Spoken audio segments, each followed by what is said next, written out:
जातिवाद के नाम पे जो आज की राजनीति चले, क्या सही है कि गलत है? बिल्कुल गलत है। नमस्कार मित्रों, मेरा नाम सूर्यप्रकाश दुबे है और आप देख रहे हैं यूपी टॉप न्यूज़। आज में मऊ जनपद के अंतर्गत अमिला नगर पंचायत में बैठे हुए हैं। आप हमारे साथ हैं, चलिए आपका परिचय जानेंगे और परिचय के साथ साथ आपसे कुछ बात होगी। जी, पहले अपना परिचय दीजिए। मैं मनोज मास्टर, चेयरमैन पद का प्रत्याशी हूँ अमिला नगर पंचायत से।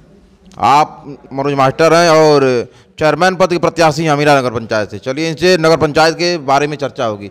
आप नगर पंचायत से चेयरमैन पद के प्रत्याशी हैं, तो मान लीजिए वर्तमान समय में प्रत्याशी हैं और भविष्य में चेयरमैन हो जाते हैं, तो कुछ क्या अलग करना चाहेंगे अपने नगर पंचायत के लोगों के लिए? बिल्कुल, हम अलग शिक्षित समाज से आते हैं और बिल्कुल ऐसा काम करना चाहेंगे कि बेसिक स्तर पे जो चीज़ें नहीं हुई हैं, जैसे लोग चुनाव लड़ने के बाद जो है जनता के बीच में नहीं जाते हैं, जनता को पैसा दे करके वोट ले लेना या खिला पिला करके वोट ले लेते हैं, उसके बाद वो इस तरह का कोई भी काम नहीं करते हैं जो बेसिक स्तर पे करना चाहिए। गरीबों के कोई भी बात नहीं सुनते हैं। तो हम उस कौम से आते हैं और उस परिवेश से आते हैं जो बिल्कुल गरीब है, और यहाँ गरीब और अमीर की लड़ाई लड़ी जा रही है। मैं एक बहुत ही गरीब प्रत्याशी हूँ, लेकिन मेरे पीछे बहुत बड़ा संगठन है, अपने लोग भी हमारे साथ हैं और जनता, क्षेत्र की जनता हमारे साथ है। आप नगर पंचायत से चुनाव लड़ने जा रहे हैं। वर्तमान समय में नगर पंचायत का विस्तार हुआ है, तो पहले आप ग्राम पंचायत में थे कि नगर पंचायत में थे? पहले हम लोग ग्राम सभा में थे, और ग्राम सभा में 25-30 वर्ष से हमारे यहाँ एक ही लोगों की ज़्यादा सत्ता थी, और बेसिक स्तर पे तमाम गांव हैं, जैसे चौहानपुरा हो गया, अमिला हो गया, बसवानपुर हो गया, अकठा हो गया, गौरा हो गया, तो ये गांव सब अछूते हैं। टाउन में भी हमने देखा बहुत ऐसे घर हैं जहाँ पे जिनको आवास मिलना चाहिए था, आवास नहीं मिला। तमाम लोगों ने शिकायत किया कि आवास के नाम पे पैसा लिया गया, ग्राम सभा में भी और टाउन में भी।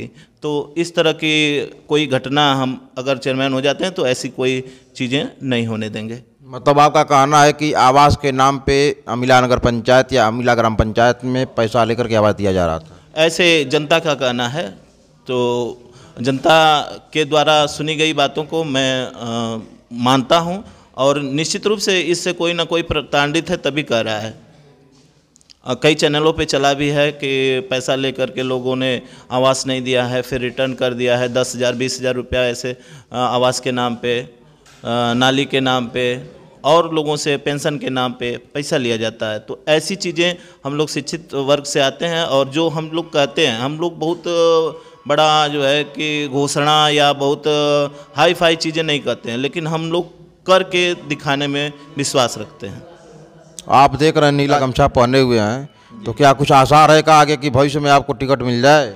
बिल्कुल, हमारी कौम का वोट जो है, मैं दलित समाज से आता हूँ, दलित में चमार समाज से, तो हमारे यहाँ पे लगभग 4,000 वोट हमारे बिरादरी का है, और हमारी बिरादरी के वोट पे ही सब लोगों की निगाहें हैं। जैसे राजभर बस्ती हो गई, हमारी बस्ती हो गई, तो ये लोग, इनको दिमाग में ये है कि पैसे पे या हम लोग टिकट लेकर के आएंगे, सभी लोग जो है एक मुफ्त जो है हमको वोट मिल जाएगा, उसके बाद हम लोग काउंटिंग करेंगे। तो ऐसी कंडीशन जो है, इसी को देखते हुए सभी लोगों को इकट्ठित करके, संगठित करके पिछली बार चुनाव हुआ था।